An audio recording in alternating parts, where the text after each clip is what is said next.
Good afternoon, everyone, and thank you for being here, particularly at the close of the day, when everyone has had a full agenda. This is part of our series. This is part 2 on charting the path to excellence and equity that the Worcester Education Collaborative has been hosting.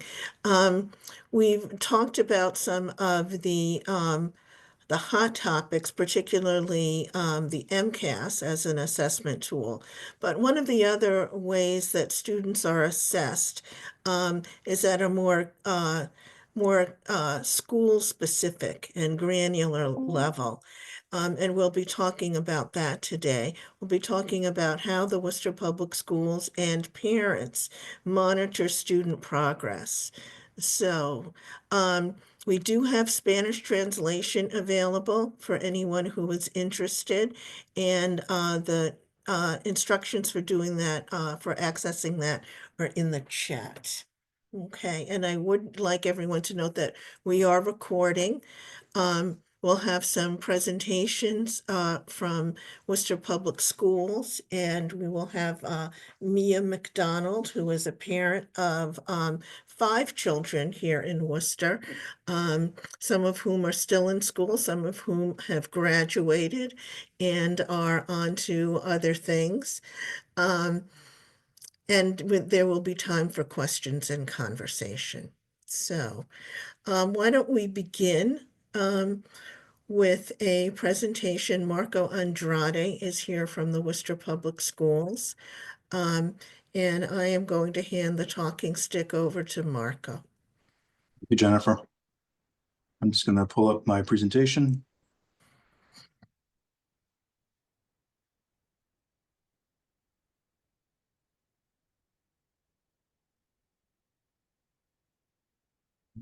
Can you all see that? Mm-hmm. Okay. So thanks for having me. This presentation is one that was given back on October 24th to the school committee. It was a presentation conducted by myself. I was joined by Dr. Morse, our assistant superintendent, and also by Dr. Angel Lampe, a member of my team. So we had gone through this. It was a little bit new for us to present this kind of data. In the past couple of years that I've been doing this, we've broken it up in part 1 and part 2, which has typically been just about MCAS and accountability data. But this time around, we felt like it might be worth talking a little bit more about some of the other ways in which we collect data to support the decisions that we make, how we track to see what kind of progress we're making. And so that's what this presentation was about. The original recording, I believe, is available through the school committee site. So we have a brand new strategic plan, runs through 2028. And for the conversation today, or the information presented in this slide deck, it ties in with the student learning goal at the bottom, equitable resource and education programs, and also equitable resource and education programs on the professional goals side as well. Some of the things I'm going to cover, I'll cover a little bit of what types of assessments are used here in Worcester. And actual categories of assessments. I know a lot of times we just talk about MCAS, and maybe sometimes you've heard about STAR, but we'll talk about broadly how those kind of fit into the bigger picture. We'll go over a little bit of data from the beginning of the year.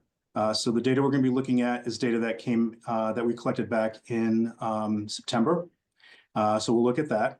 And then just briefly touch on a little bit alignment of the data, assessment, and teaching and learning focus areas. So first, I just want to begin by kind of stepping back and talking a little bit about the different types of assessments that are available to us to use. And here we've listed 4 of them. There are some other ones, but these are let's just say the most broad buckets of assessments that we're using. The formative assessment, you'll see that it's a daily, weekly type of assessment. This is something that teachers would use somewhat informally within the classroom. They're very frequent, and they're essentially about doing checks for understanding. So if you've taught something, you want to just do a quick check to say, like, okay, given what I taught today, did the students pick up what I was teaching? And are there any adjustments that I need to make to my practice? And so this really is about assessing what students, it's an assessment for learning. So you're assessing for the sake of giving you information about how things are going and what you might need to do in a very kind of like on time way. The next one is called a universal screener. This one we've structured as benchmark windows. If you're familiar at all with the different assessments that we used that are screeners, those are DIBELS and STAR, ELA and math. If you're not, we're going to be talking about these today. Essentially, these screeners are quick checks to identify skill gaps. They're used as part of the multi-tiered system of support. And this gives us a quick kind of pulse check on how students are progressing with the skills that they're supposed to be acquiring over the course of the year within their grade level. For us, we do these 3 times a year, and we'll have a little more information about that as we go. Next, we have interims. These are, it says regular intervals. So basically, they're like every 4 to 6 weeks in general. It's not like a hard and fast kind of thing, but they're a little bit of a hybrid. So where formative was pretty frequent, and a summative is happening very infrequently, these interims kind of like are a hybrid in the middle of both of those. The idea with an interim is that you're having the opportunity to check and see what students have learned, but you still have time to make some adjustments to practice. And this might look like going back to reteach something, or to take the information you're gaining through the interims and thinking about what you're about to teach in the upcoming unit. Maybe embedding some additional supports for the students so they can access that core instruction that's going to be coming up. So there's a couple of different ways to do it, but you still have the opportunity, because you're still in the year, maybe it's a monthly basis, to make some adjustments to the instructional practice. We have common assessments that we've begun using this year as a kind of a reset. The summative, probably the ones you're most familiar with. These are happening once a year. Sometimes they happen twice if you have like midterms or finals. These are your MCAS, Access for Ls if you have a student who's learning English, AP exams. And essentially, these are assessments of learning. They happen so infrequently, you're not really able to use them to make instructional practice decisions on the fly or as you're going along. Really, you're looking at things saying, okay, how did it go? What were some of the things we're trying to prove as a school? What common things are we seeing from the data that might inform practice in general? And so it's more about this kind of future instructional and school growth. It's just not timely like some of these other things I've mentioned so far. I'm going to skip the slide, just a quick snapshot of different formal assessments that we have in place, and then checks for understanding, again, were those more formative that happen frequently within the classroom. So the 2 things we're going to talk about today, DIBELS and STAR. The DIBELS measures 7 early literacy skills. And DIBELS is used with our students in K through 6. When we're looking at the data, it's a composite score. It's telling us whether or not students are at or above benchmark, or whether they're below or well below benchmark. On the STAR side, this is more of a measure of reading comprehension for ELA, and then for math, it's just of the math skills. This one, with the STAR, they've actually done a linking study, which means that they've linked the results from STAR with the MCAS performance, and have done it in the way that mathematically, when we're getting these results and looking at these state benchmark performance levels and some of the individual scores, they're predictive of a student's MCAS performance later in the year. And so when you look at these performance levels, you'll see that they reflect what the MCAS levels are. So you've got exceeding and meeting expectations, and then partially meeting and not meeting expectations. So when we're going through the slides talking about DIBELS and STAR data, this is the way that the results are couched. It's within these benchmark levels. One final note here, timeline-wise, this is just to give you a sense of when we administer these screeners. I mentioned September. We started school a little early this year, so a few days in August and September. STAR was given up through the break in December, and the DIBELS is underway right now. And then we'll be doing both again in May and June. And that will be the 3 times that we check in about student reading and math skills. All right, there's a few slides here, but just very briefly, the screener I mentioned before is used for MTSS purposes. So all students are receiving Tier 1 instruction. And when we're giving these pulse checks to see where students are at and if they've got the skills they need to access the core instruction, those who might be at or above grade level or at or above benchmark, we can feel a little more confident that they are okay to continue just getting the the tier 1 instruction as they're receiving it right now. There might be some supports with that, but generally we're looking and checking in with these students 3 times a year to make sure they're still like on pace and at the level they should be at. But sometimes when we do these assessments, we find that there are students who are below benchmark or below grade level. And in those instances, that's an indication to us that the student might need some additional supports. And that's where we're talking about tier 2 and 3 supports. These students might get some interventions, get those supports, and then we would be progress monitoring, which means that there's a little bit more frequent checks to see how the student's doing in terms of the skills that they're trying to address, so that we can get them to be at or above grade level to access the core instruction that is being taught. All right, so getting into the data itself. I'm going to start with the DIBELS, which is, again, an assessment of early literacy skills, focusing on K to 3. This assessment, by the way, is tied in with the relatively new state law having to do with the dyslexia law for screening for students who might need to indicate students might need additional supports over time. The DIBELS itself, you can see it was nearly all K to 3 students. We had 98% completion. By law, for K to 3, we are supposed to assess all these students at least twice a year in these 3 grade levels as part of that dyslexia law.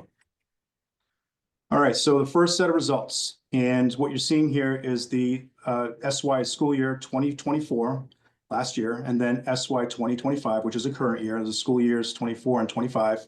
And this is the beginning of year data. So last year was the first year that we brought DIBELS back. I guess it had been in the district a long time ago, but is now back with what I mentioned regarding the law, and as part of the new ELA curriculum at the elementary level. So you'll notice that from one year to the next, for kindergarten and grade 1, there was a little bit of a dip. But then for grades 2 and 3, you'll see that there's actually a pretty significant jump in the percentage of students who were at or above benchmark. So digging a little bit more into this, we just want to look at certain groups because first we want to always take a look and see when we look at these global results, is that true across different groups of students? In this instance, for students who are Hispanic and non-Hispanic, you see that both groups improved from last year to this year at the beginning of the year. For our students who are English learners, you'll see a more modest gain for them, but there's also still a gain and a gain for all students. And then here for students with disabilities, you'll notice that, again, a modest gain, but still a gain. In this instance, with this group of students, you'll see that for the non-students with disabilities, it outpaced a little bit more than our students with disabilities. Now, one of the nice things about the DIBELS is that we have regular meetings with our with the vendor from Amplify, and we get to talk about some of the data that we are collecting ourselves, and they also have data nationally. So it gives us an opportunity to look at how we're doing relative to all the other students who are taking DIBELS across the country within the same timeframes. And when you're looking at this one, this is just our kindergarten students. On the left-hand side, you'll notice that that was for school year 24. You got your national percentage of students who were at or above benchmark, which was 40%. For us, first year doing the assessment and first year with the new curriculum, right out of the gate, we had 19% of our students who were at or above benchmark. You'll notice that we did go down 3 points, similar to what you saw on the prior one of the prior slides, but it matches the national average for Amplify. And so where we went down 3 points, it went down also for the entire nation.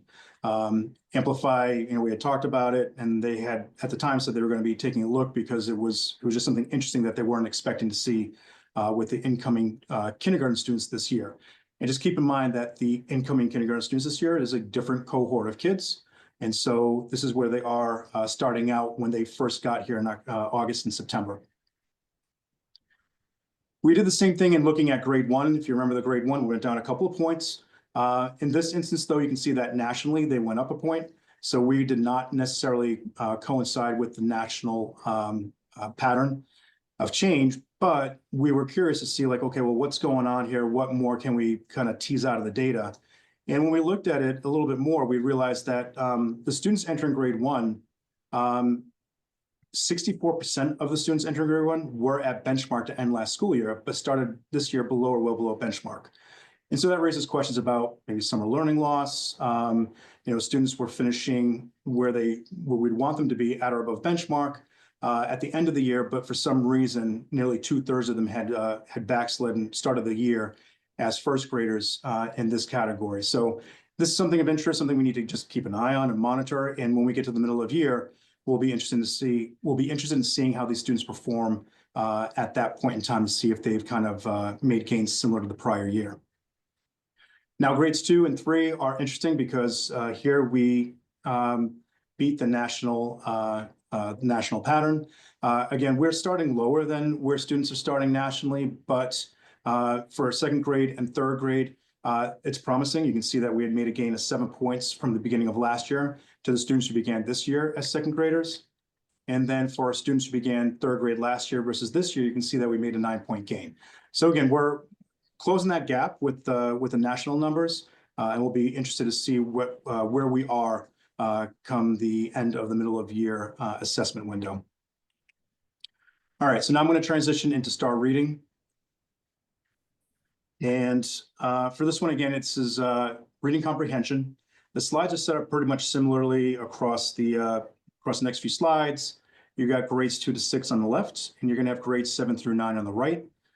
You can see that kind of broadly speaking, there were some gains for both groups, a little more modest on the 2 to 6 side, but coming out of the pandemic, these beginning of year percentages of students meeting or exceeding the state benchmark were the highest they've been at any point, again, since school year 22.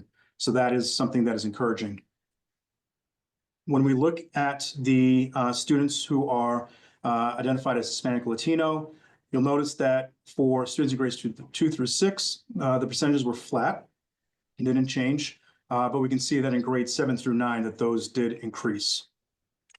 For our L students, for both the elementary and middle school, you'll notice that those percentages were flat. They didn't change from SY24 to SY25. But it's a different story for our students with disabilities where we saw some gains. More at 7 and 9, but still it's a pattern of improvement that is encouraging. Just an FYI that the superintendent's got a goal of improving the percentage of students meeting or exceeding state benchmark in grades 3, 5, and 8. And so these are typically represented in the slides that we share. So just in summary, the percentages that you notice for students with early literacy skills in grades 2 and 3, those are very nice jumps that we saw from the beginning of last year to this year. The percentage of students in grades 2 to 9 starting the year meeting the benchmark level is also the highest it's been since school year 22. We did notice some dips for kindergarten and grade 1 on DIBELS. Again, something we need to keep an eye on. Results for our Latino Hispanic students were generally improved, but not with STAR reading in grades 2 to 6, which was flat. Our L students improved in early literacy skills, but flat in reading comprehension. And finally, for our students with disabilities, they were at higher rates for both for the at or above or meeting exceeding the benchmark. Now I'll just transition into the math. I have a few slides on this. For mathematics, you're going to see a pretty similar pattern across all overall and then the subgroups. You're going to notice that for grades 1 through 6, math is administered to grades 1 through 6. You're going to notice that for those grades, it's pretty much flat overall and across all the groups. But on 7 to 9, you're going to see some modest improvement. Regardless of that pattern, these percentages are still the highest that they've been since the pandemic. This is our Latino, Hispanic Latino students. Again, as I just mentioned, you'll see on the left, patterns are flat. Those are both for Hispanic and non-Hispanic students. But for the students, again, in grades 7 through 9, you're going to see that improvement. It was a 5-point improvement. Our L students, and as I've been mentioning, same pattern. On the right-hand side, with our grades 7 through 9, it's gone from 1 to 3 to 6. Hopefully, as we continue forward, we'll see that number grow.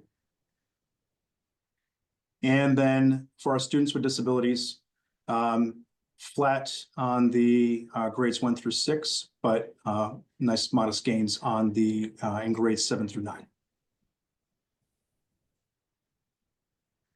The pattern that I just mentioned, you can see with grade 3 reflecting the elementary grades dip down a little bit there.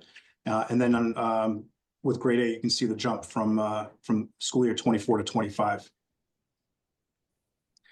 So just recapping this real quick, percentage of students meeting or exceeding the state benchmark in STAR math, it is the highest it's been to begin the year since we've been measuring in school year 22. So coming out of the pandemic, which we know students have struggled since they've been back in terms of regaining learning or regaining the levels of performance that we had seen prior to the pandemic.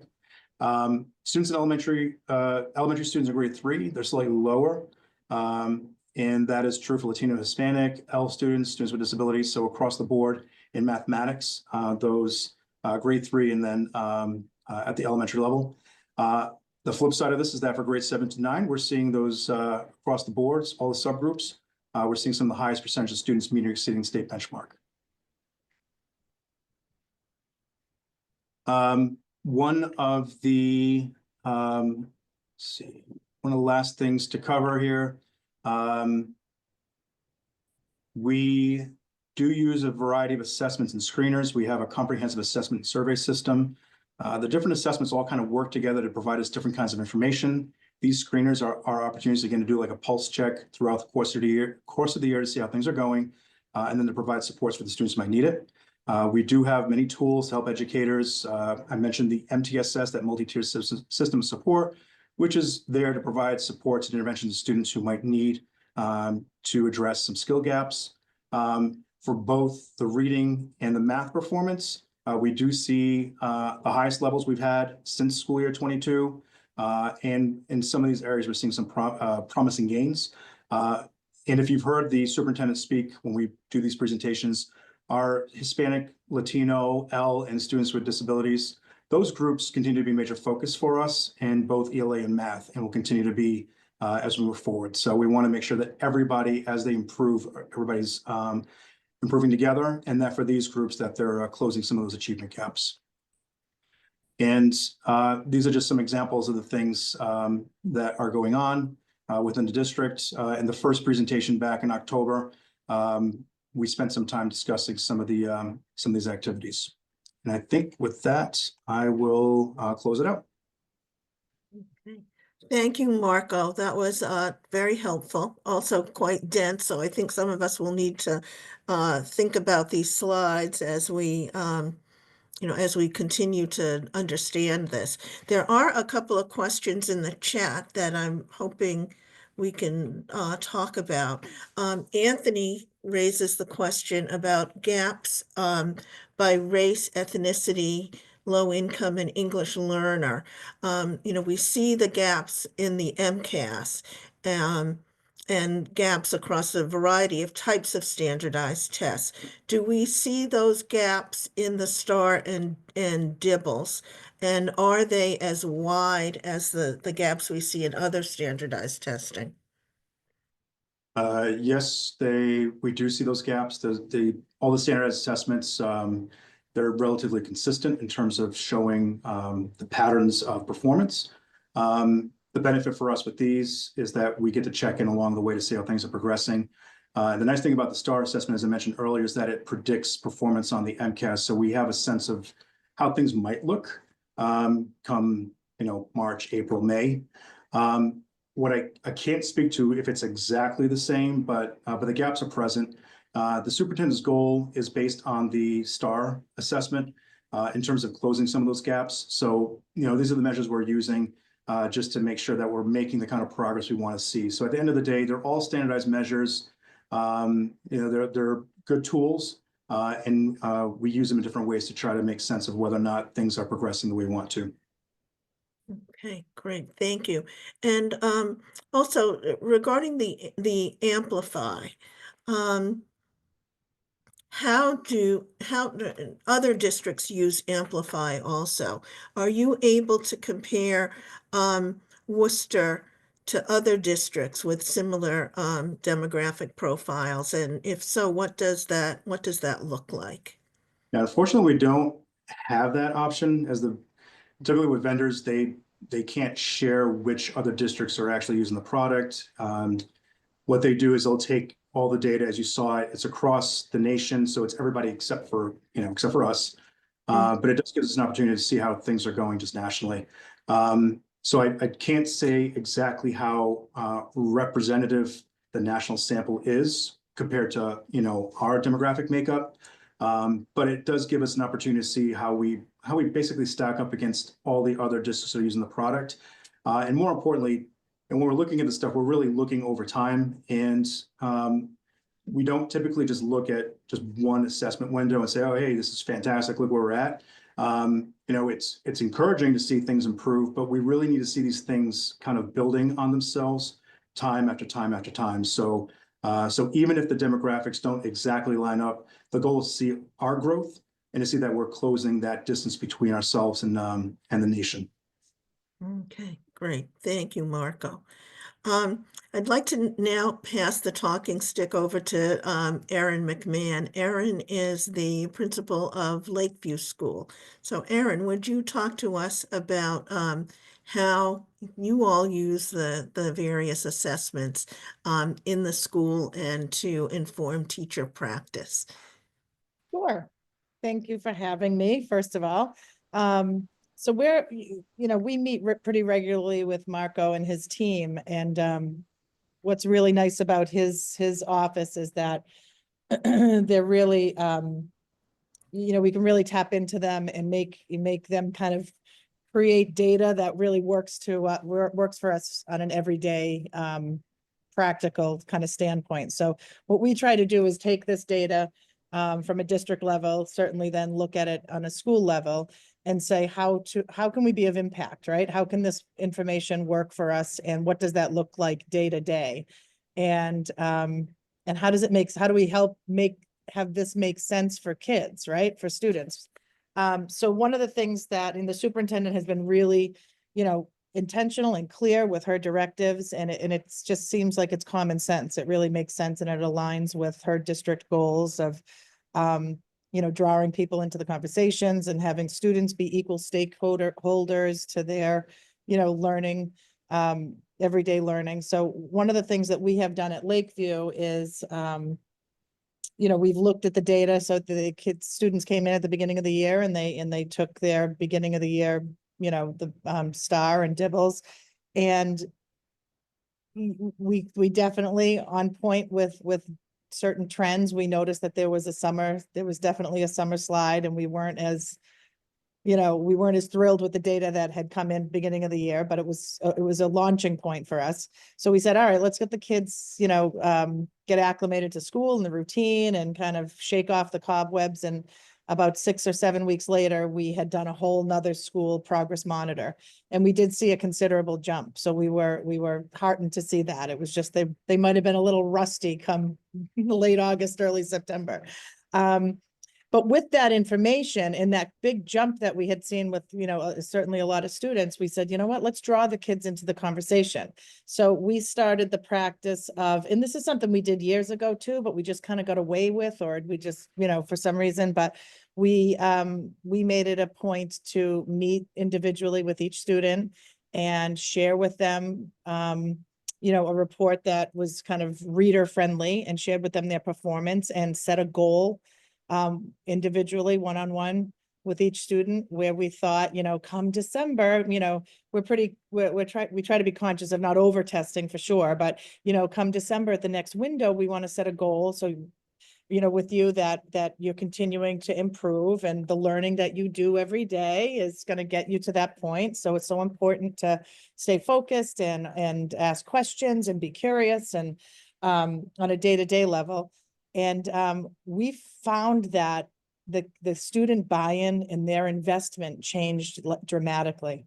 And, I remember going to the STAR training, when we adopted this, and even the company had said, it's just so important to breathe life into this for kids and to talk about it in a positive way. And the students were really motivated. So when we had our middle of the year testing window, we played it up, and, it's time to shine, be a star. And so the students were really excited coming up to the classroom. We talked about it, and, they were coming up with a sticky note to share how they performed. And so I think that investment and that buy-in and that building confidence that, what you do every day here is important. And it does set a foundation for future learning and curiosity and whatever. So that we found was really impactful. So we're just embarking on our second round of goal setting now. Myself and the assistant principal, we're going to start with 6th grade and move our way down and just conference with the kids. And, we have a little index card type of thing that we fill out and we set goals with them. And then in terms of our, the superintendent has kind of shined a light on some of our subgroups that historically have not done as well. So we have identified who those students are using the data points that we have, and we've, one practice that we've done this year is that teachers are sharing student exemplars or work with me weekly of these students that have historically been kind of low performers. And not just these students, but we make them a priority. And so I'm able to comment on that work and have conversations with kids. It just keeps me as dialed in as I can possibly be, so that no student really falls behind here. And so again, keeping these lines of communication open, using the data points, the DIBELS and tracking, students' ability to sound out words and identify letters and start to blend them, really drives our small group instruction. So just really that we can be intentional every day with every student we have. And so we're seeing the fruits of our labor, paying off. We looked at the data mid-year and we made a 5% jump in all of our students with reading.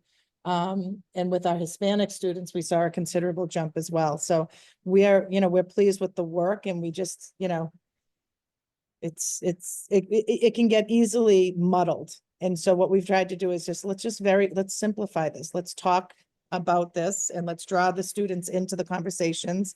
And they have really been mature and excited about it. And so I think we're going to continue with this practice, and it's good for everyone. Mhm. Now, Erin, when you had those conversations, how did you approach this with, this topic with kids who had struggled on the testing before? So one of the things is we ask them questions. So we've said, did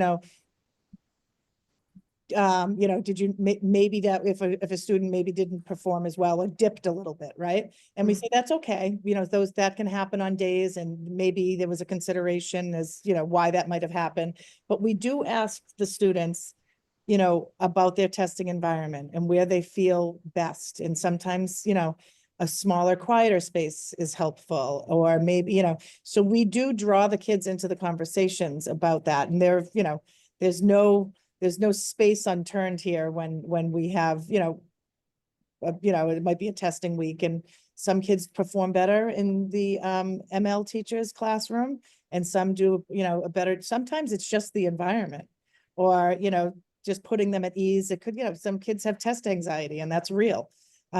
So we do draw the kids into the conversation on that. And, none of it is punitive. It's just, a reflection of how they were performing that day. We talk about the time.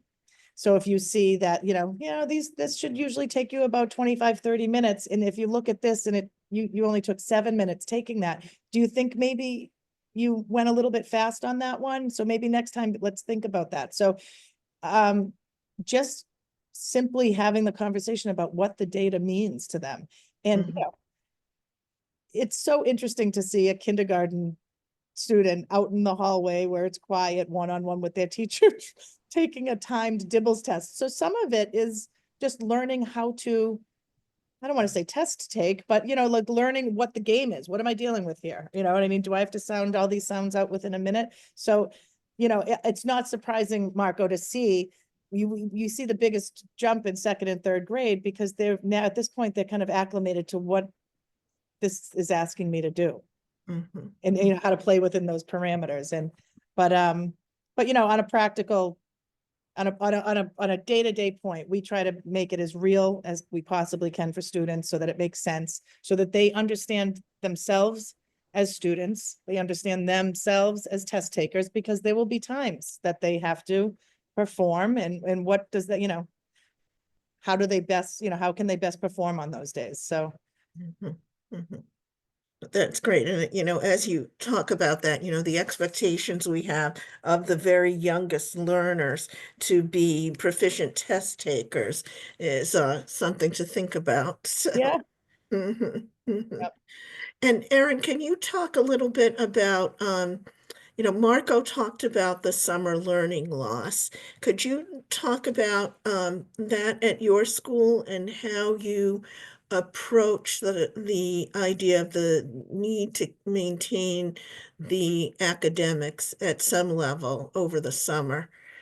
So, yeah, so we were fortunate, obviously, in those ESSER years that we were able to host a summer program and after school programming here at Lakeview, and it was vibrant. I mean, it was, we had a high student enrollment, we had high student engagement. The place was bustling until 4 o'clock, and our weeks here in the summer were fun and engaging, and students were learning, and it was great. It really was phenomenal. And last year the offerings were certainly much smaller due to budget constraints. And it's something we can attribute one part of the puzzles, to that slide that we saw. Try as we may to be as, we send out weekly Padlets of things that are going on in our community to our families to see if they can stay engaged. All of our students have library cards. We have the bookmobiles come here, and we encourage, staying involved in our communities and engaging in our summer reading. But, we still saw our summer slide for sure. And then it just takes some time to catch back up. So it's real. I mean, it is real. Okay, great. Thank you. And then one more question, Erin, before I pass the mic on to Mia, and that is, how do you talk with families, and when do you talk with families about academic achievement? Do you share the assessment results and the goals with the families? How do the teacher conferences work? Are they scheduled, or are they as needed, that sort of thing? So we do, the beginning of the year, we have Know Your School Night, where teachers open up their classrooms and students, teachers can go. We're all familiar with that. And they, we could do full disclosure. That's an area that we're building up and growing. We're I don't feel as if we're there yet. We're never really there yet, but when we're working on, having these conversations, like the 4th and 5th grade students know what happens with those STAR assessments. That's a gate, that's an indicator of whether or not you might be offered some programming in the middle school. So we have shared that with students. We've begun sharing that information with parents. I can say that, we've improved with it this year, and we're going to continue to improve with that transparency, and just, information providing. One of the things that we're working on building on is that partnership with the middle school. For me, for instance, it's Worcester East Middle, and supporting our families in that transition, right? So I'm working on becoming more informed in that area, going up to visit the school just to have a picture, and this is the time of year you have 5th and 6th grade students asking about, how to navigate middle school and families. So we certainly support them with that. Teachers all have conferences in November, and so they share out student progress and where the students are. But in terms of being more, helping our families to stay more informed on these specific data points, I think I'll speak for myself. I think there's room for growth, and we recognize that, and we're working towards that. I do a weekly newsletter through our Parent Square, and I've begun to kind of talk about that a little bit more. So that's an area that we're continuing to grow. Okay, and actually one more question before I pass things on to Mia, and that's Erin, can you talk a little more about how the testing is used as a gateway for the kids to special programs beginning in the middle school and so forth? Like how they're used, when they're used, how kids and families engage in that process. Marco, do you want to help me out with this a little bit? I mean, I know like there were a few programs as East Sullivan Middle and Yeah. there's Hanover and Goddard. Yeah, Hanover and Goddard, yes. yeah. Yeah, and it, was it Hanover? No, Goddard over at Sullivan. And Really starts in Hanover, 6th grade, and then, yeah. I think Hanover is what, grade 7, if I'm not mistaken? No, I get it mixed up sometimes, but it's Goddard, basic. Goddard is 6, 7, 8. Hanover at Burncoat is 7 and 8. Yeah. But they use the STAR assessments as they've shifted from using MCAS, I'm sorry, to using STAR.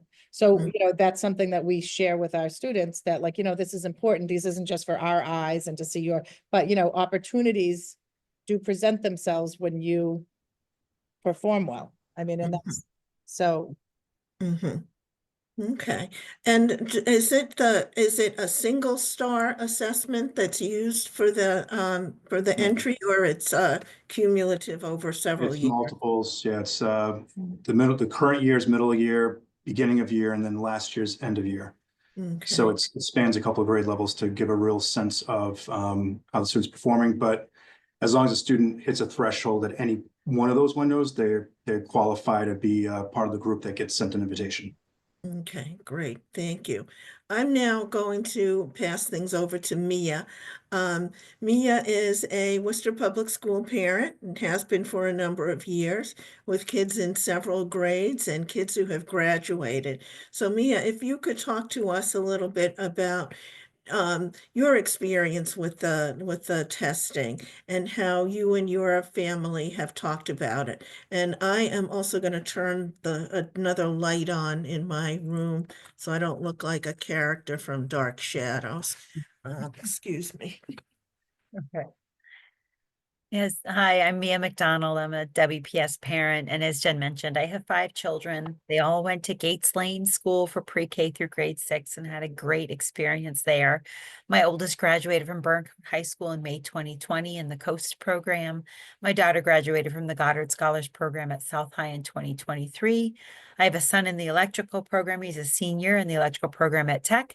And my youngest sons are a sophomore at South High and an 8th grader in the Goddard Scholars Program at Sullivan Middle. The kids all have very, very different experiences. Some of them take it very seriously. They they'll do practice tests. They'll go to bed early. They make sure they get up early and have a good breakfast.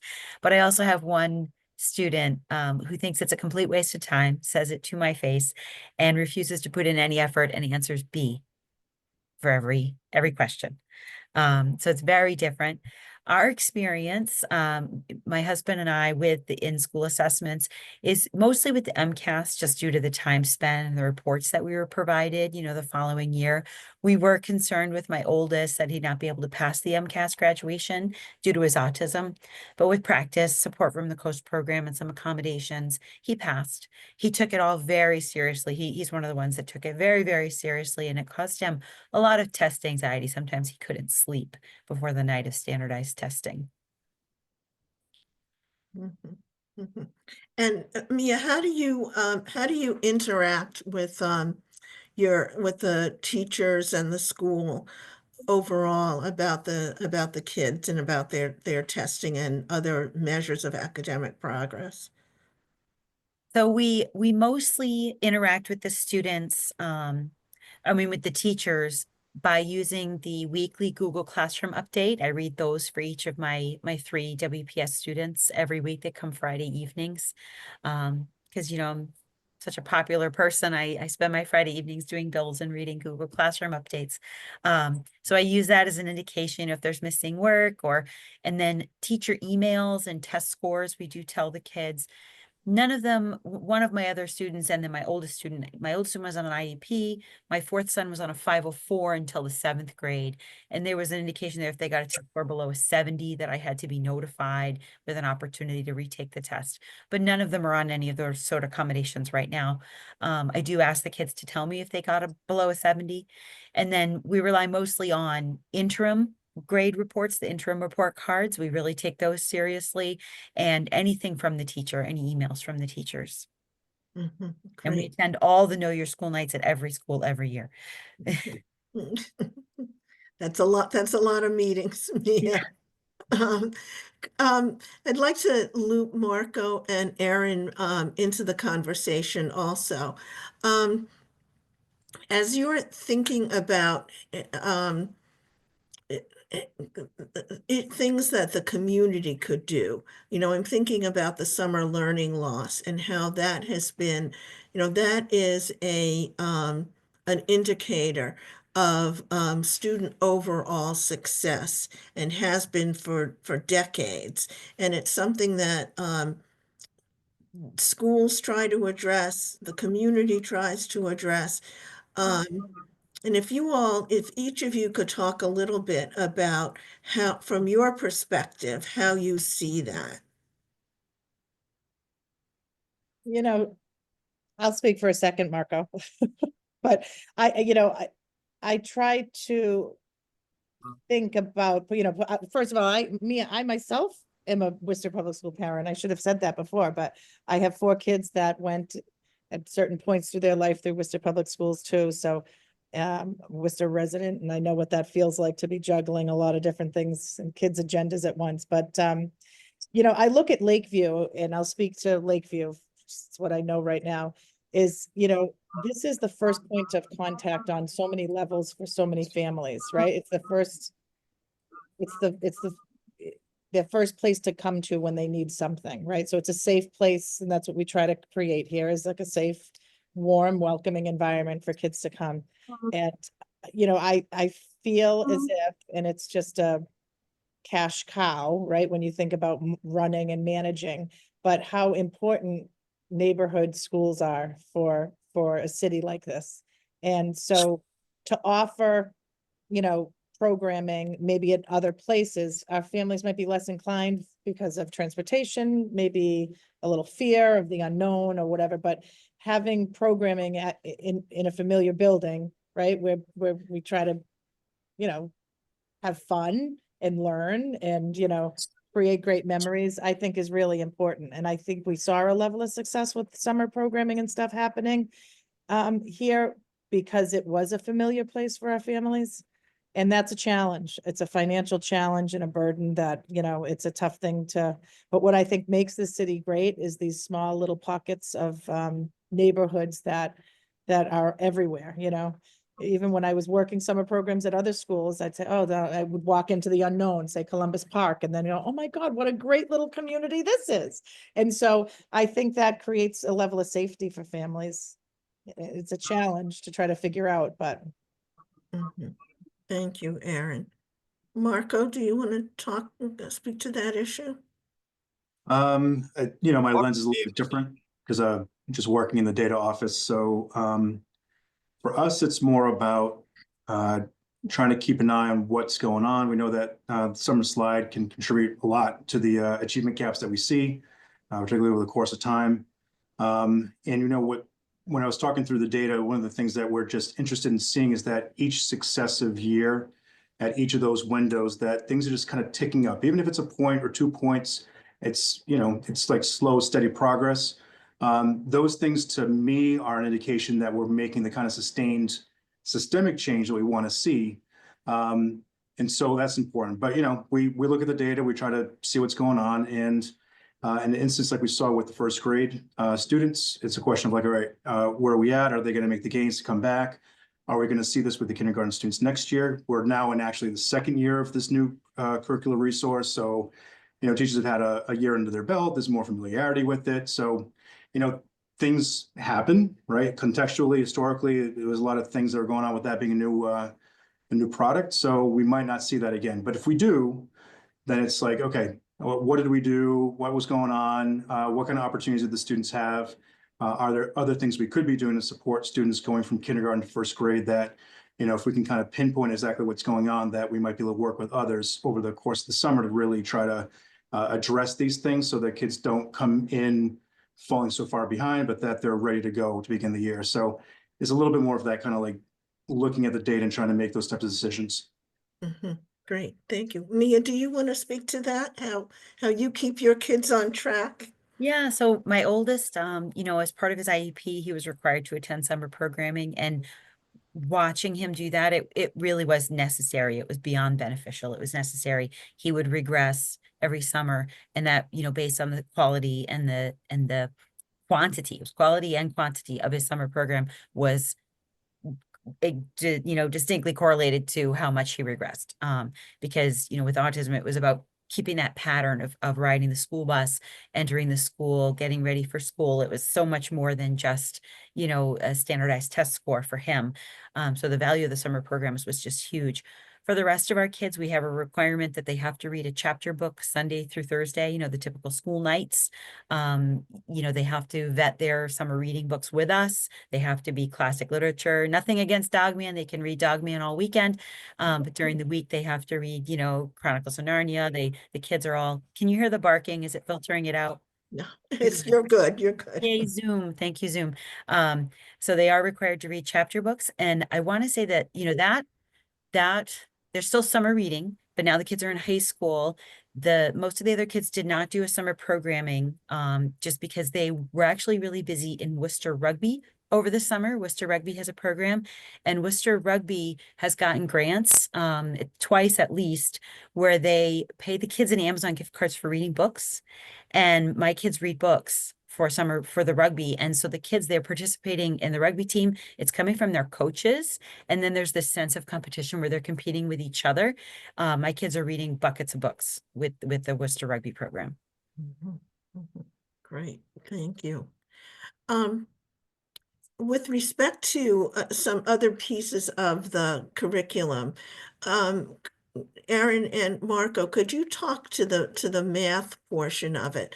We have not, it's my understanding, we have not changed the math curriculum, but we are seeing gains in the math scores. Is that just because it's rising concurrently with kids' clearer understanding of reading, or is there something else going on? I can make a guess, Erin, but you're closer to the students. Sorry, I was reading the question, a question at the same time. I think we have made a real intentional shift in our approach to instruction. And so one of the things, just specific to us, is that we haven't seen as much of a gain as we would hope in math, even though the trend district-wide is. And actually, we just had our Monday meeting today talking about what best practices have we employed in ELA that we can talk about to kind of translate over to our math. So I think we've spent a lot of time in professional development thinking about what best practices are effective, and it's vocabulary, and it's, imaging, and it's scaffolding work, and it's using the classroom walls as a second teacher so the kids can access things. It's tools and resources, and kind of what is it that's how are we being effective, and how can we make that look the same in math? And so we've begun those conversations because we just haven't seen that same level of growth. And we're going to embark on some professional development in that area. But we've done a lot of work in changing the way that we present information to kids. I can also add that it's tough, right? There's a lot of different things that are going on. It's a very complex thing. So you can't say one thing. You can't say that this caused the change, right? We live in the real world. We're not like, everybody's not set up in some like research study. So we do make our best judgment calls about things we think contribute to it. Some of the things that might have changed, and it was a question about this kind of thing, like the tests themselves don't change. The thing that has changed for instruction. We have new curriculum maps. We have those for mathematics. And so these curriculum maps, they kind of outline the different standards should be taught at certain times of the year and how they connect and line up to the MCAS. And this is like, they got rolled out at the end of last year and like more fully in place this year. One of the other things that I'm aware of is that at the high school level, last year I was hearing more and more stories about what like Erin did, where there are teachers who are like, hey, let's take a look at your data. And so, Mia mentioned one of her children who's like, I just put down B. I think for a lot of the kids at the secondary level, there's the question of like, well, why am I doing this? What's the value for me? But with teachers in some of the schools that in conversation with them, like, oh, we started doing this where we're now conferencing with the students, we're showing them their data, we're having conversations about the skills and where they are and what they might need to work on and trying to do some goal setting. And that kind of buy-in, like Erin was talking about, really puts the children themselves in the driver's seat for taking a more active role in their own learning in collaboration with the teachers. So, we've seen a bump. I do wonder if some of that bump at the secondary level is reflecting that some students across those grades are now more invested because they see the value in it. Mm-hmm. So those are some just couple of things that we just pay attention to and see that may or may not relate to some of the changes. One of the things that intrigued me about comments that both you, Erin, and Marco made was the concept of the kids having to learn how to learn and learn what school is about. And so we see that in the improved scores in the kids in the upper grades and so forth. Can you talk about that, about this idea of the kids acclimating to learning, acclimating to school, understanding their own learning style and learning needs, and how that factors into this equation? If each of you could talk to that, that would be great. I'll speak for a minute about, I think one thing that we're finding is that, you can clearly, I'm speaking broadly here, but you can tell when a student has had preschool experience as up against a student that maybe hasn't had preschool opportunities. And so that takes some time, acclimating to just a school and a routine, and come in and hang your backpack goes here and your lunchbox goes there. So it's a heavy lift in kindergarten, right? And and so, preschool opportunities, the expansion of that has, early intervention, we all know that is key, but there's a lot involved in getting a student ready to learn. And so, we feel that, we see it's when we have those kids coming out of the Worcester Tech preschool programs or having had preschool exposure, by and large, right? Like they're kind of more acclimated to this whole new world for them. Great. Thank you, Erin. Yeah. Mia or Marco, would one of you like to talk about that?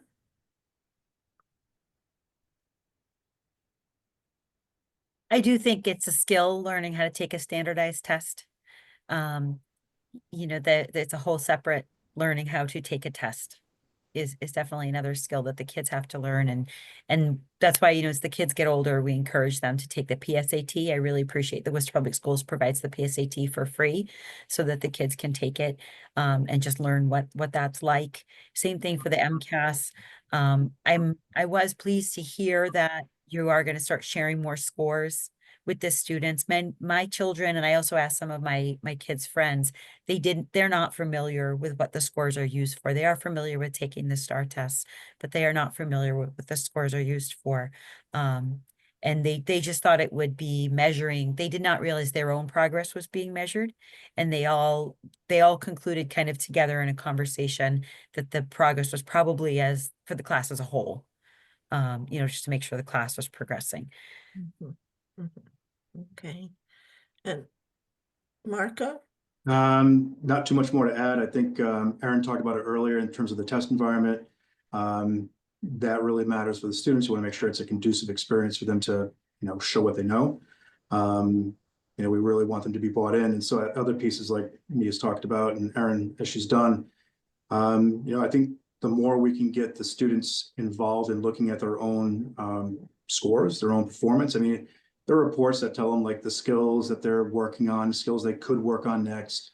There's opportunities for those kind of conferences and goal setting. So I think it's really empowering for the students, and it fits with the vision of a learner. Is one of the things we want to do. So it really, like I said before, it really kind of puts them a little bit more in the driver's seat. To say like, well, this is my education, and where am I at? How am I doing? Where do I need to go? And so I think that's for the child's benefit and for everybody's benefit. Great. Okay. And we have a question in the chat from Anthony. Do we know if gains on these tests year over year might be due to grade inflation from testing to test, or changing of how scoring system works by the vendor? Yeah, the scoring systems are generally pretty stable, and the grade inflation is not really a thing that would show up on the test. And I think it's important to keep in mind that each time a student's taking the test, like a STAR, for example, there's an expectation for what skills they should have at that point in the school year. And that changes over the course of 3rd, 4th, 5th grade. Same thing in MCAS. So, so students are constantly, for these different assessments, being assessed on where they're at that point in time and what the expectations for what they should know, what they should have learned. So, so if things fluctuate, I mean, things can change at a given point in time. We talked about the test environment. Sometimes, something might have not been great when the student was taking the test. They might not have been able to show what they know. But there are other times that, a student might struggle. They, Erin was talking about students maybe going from elementary to middle school. And that could be kind of a shock at the beginning of the year. And it's a very new environment and new content, maybe new way to learn. And so it's not that there's grade inflation or deflation like that. It's just an opportunity to check in and see where the child's at with that particular grade level content at that point in time. But it's also important to look at the data and put it in context, right? So we've got to draw meaning from it. And there are a lot of contextual factors. It could be the performance. It could be some of the things we've talked about so far. So it's important to really step back and take a look at the big picture. I like that, Erin, and Mia too, with her children, like they're having conversations with the children to say, hey, what was going on? How'd you do? What did you take away from this? And I think it's important to have this conversation to see where the children are at. Great. Could you all talk about how the testing, the STARS and DIBELS testing, intersects with the information that parents get on the report card? I don't believe it will, because we're really using those to do, like when you go to the doctor, they take your pulse. They want to check every time you go, you get your pulse taken. We do that 3 times a year with students in terms of early literacy skills, in terms of reading comprehension, in terms of math skills. And so for that given point in time in that particular grade level, we're really just checking to see where they're at. And it's more about trying to figure out what might we need to do to help the child be better able to access the core curriculum that's being taught, like at that tier 1 level. And so the stuff that these assessments are really not meant to grade students, is because it's not about what they're learning in class, right? It's not about the work that they're doing in the class per se, but it does touch on the underlying skills that they should possess as a matter of that instructional experience. So, so it's a little bit different. Okay. So should a parent expect to see reflected in the report card and the testing certain patterns, like my child is good at reading comprehension, but weak in vocabulary, that sort of thing? Is that level of detail, that granular level, accessible to a parent somehow? That might come up. I mean, I would lean towards thinking that, if a student is struggling on their comprehension on a day-to-day level, that might be reflected in the STAR assessment, right? But the report cards are, I feel a little bit, Marco, that's like a whole different animal. But there's some room for improvement there for sure. About kind of coming and I think there might be talk about reconvening at the district level, like taking a look at, that's, I think, in the pipeline, looking at the report cards and the grading systems that we use. But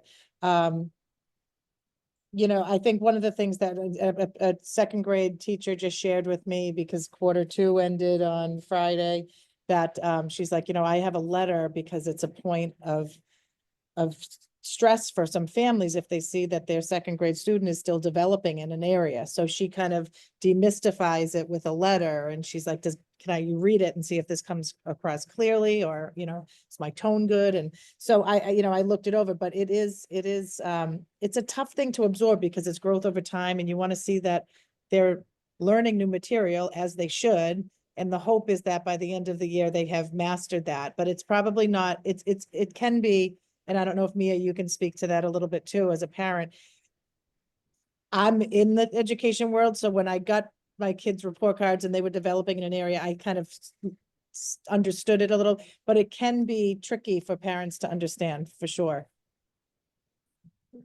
Yeah, definitely. With the elementary report cards, we understood that they, you know, we'd say you got nowhere to go if you've mastered it in the first term. You know, and always looking at progress. And even now in the older grades, when a C, we're fine with C's. My kids are like AB students, and if they get a C, that's an indication that they just need some support. You know, we don't punish them for getting C's. And if they get a C, we want to see an improvement. You know, especially even in an interim grade. If we see a C, we tell them, okay, you need to contact that teacher tonight, stay after for extra help, and we want to see an improvement. Because really, like, we want them to compete against themselves and push themselves. Some of the programs are a little more competitive. The Goddard Scholars Program is very competitive. Shares the kids' scores, gets them to compete against each other, pushes them a little bit more. But I find that's the only place I've ever found that in any of the Worcester Public Schools. I find that they're really focused. Each of the teachers is focused on the student's needs and what the student can do to improve themselves. And as they get older, to self-advocate for that, not mommy pushing them to call an email. Mhm, mhm. Great, thank you. And then as I have one final question, and then I'd like to see if our participants have any other questions they'd like to raise. But how is information about best practices, for example, the work that you're doing, Erin, how is that kind of information shared and disseminated among the educators in the district?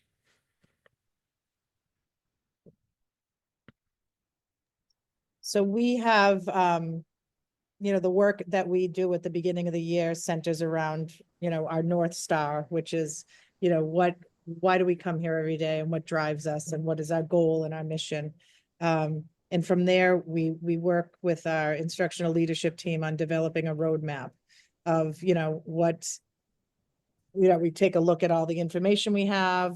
We take an honest evaluation of our, you know, how we feel that we're performing, where we need to go professionally to meet the students population that we have. And, you know, that has changed. You know, the demographic of Lakeview has changed over time, so the needs change over time. So, you know, that takes some work, right? Rolling up your sleeves and recognizing that, and locking in and saying, I'm going to be part of the solution and not part of the problem. So, you know, that's creating a culture within a school, but we work together to identify what our needs are, and then develop a plan. So it's certainly not a top-down approach as far as me, you know, I have all the answers, but we work in collective teams. We have, you know, and that we find, you know, I have certainly found that that's a way that I like to work, when I feel, you know, my staff feels empowered to be able to offer up their expertise. I don't have all the answers by any means, but, you know, I can steer the ship. So you know, that's the way that we have found to be most effective here at Lakeview. And, you know, people value being valued. So our ILT certainly is a driving force in the decision making. Great, okay. Thank you. Well, any other questions from participants on our Zoom participants? I had kind of a question, is that Yes. I just, the data that Marco presented really showed me the need to continue the supports for our non-neurotypical learners. Just that I took a note, I'm just gonna raise the difference in the scores for the subgroups such as Hispanic students, non-English learners and students with disabilities shows we really need to continue to provide those additional supports to assist these students in achieving results required beyond that of the neurotypical and non-Hispanic learners just to close achievement gaps. And I just, as a parent of a child who's with special needs, it's just daunting to see that gap and want your child to improve and know that they already started. Mhm. Mhm. Really want to encourage. I was reading about the governor's budget cuts for mental health, and I'm just really concerned about how anything might trickle down, and I want to encourage our schools to continue to support those non-typical learners. Mhm. You're right. That is really important. It's like the core of everything, right? We can prioritize. It's so hard to prioritize anything else until you've got that shored up. And we certainly, I can say that I think the superintendent has done a phenomenal job of saying, our students' social emotional welfare is a top priority, that understanding our students' needs and working to meet them is important. So I know, I like to think of Lakeview as just a little microcosm of Worcester, but we try to make sure that not once one of our students falls behind, because someone has to have eyes on them. So whether it's a point person or our special ed instructors, and really being intentional with identifying who all these kids are, right? And in some of the practices that we've adopted, because we've looked at our historically Hispanic low performers, we have made adjustments to our practice that is good for everyone, right? And oftentimes what's good for some is good for all. So if that makes you feel any better. Definitely, I think Worcester Public Schools does a great job.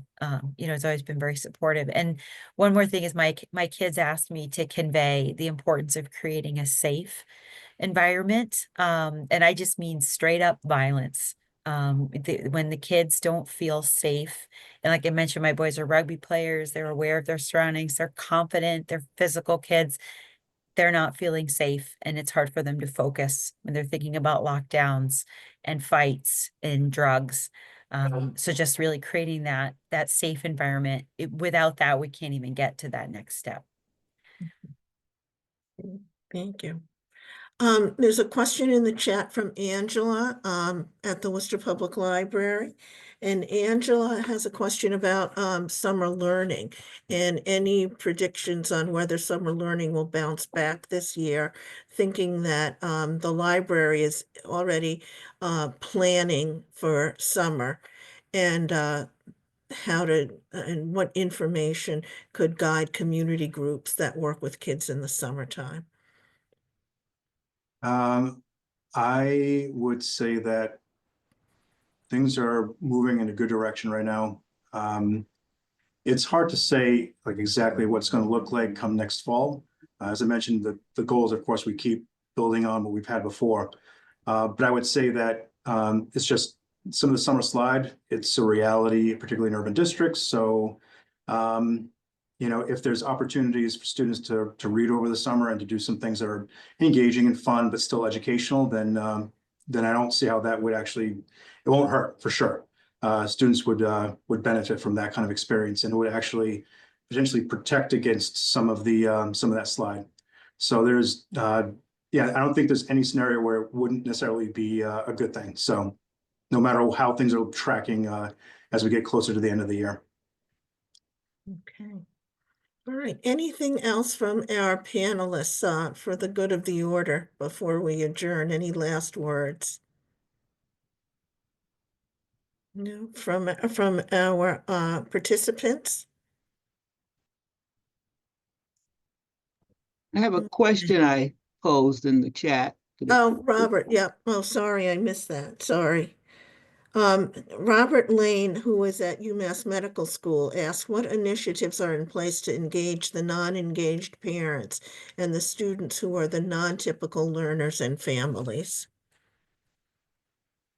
I'll speak a minute to that. So one of, you know, the role of the wraparound coordinator is relatively new to the district. And so I can speak to, you know, the work that we have our wraparound coordinator doing. And it's really trying to network with our families and to open up a line of communication.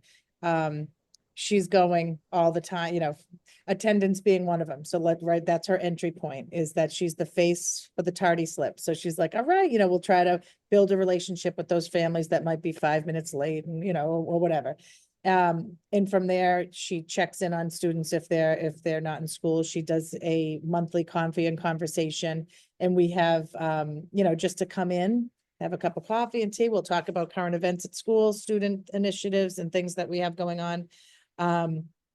And so some of the things that she does off of maybe data is looking at, okay, so the second grade is really struggling in math. Let's see if we can draw these specific parents in to create some toolkits or games or something that might support their students at home. So she kind of is the linchpin to making that happen, right? So we try to get, Robert, some of those non-typical, so there's kids, you know, and get those families in to find, you know, without it being a waste of time, to really help them support their students in their learning. So those are some of the things that we have our wraparound coordinator doing, but really, again, to that point is like, you know, is drawing them into, you know, what's happening and how important what happens every day with their child is. So that's the wraparound coordinator has been incredibly, that role has been incredibly helpful for us. I think also, let me just add on that point that the superintendent has been very intentional in her family and community engagement work, and has hosts monthly meetings of family and community members to talk about critical issues. She's also created an Office of Family and Community Engagement that my organization, Worcester Education Collaborative, works very closely with. So there's a lot going on in that area.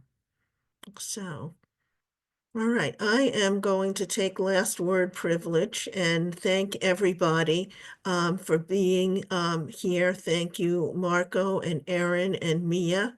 And thank you to all of those who joined in our call today as participants.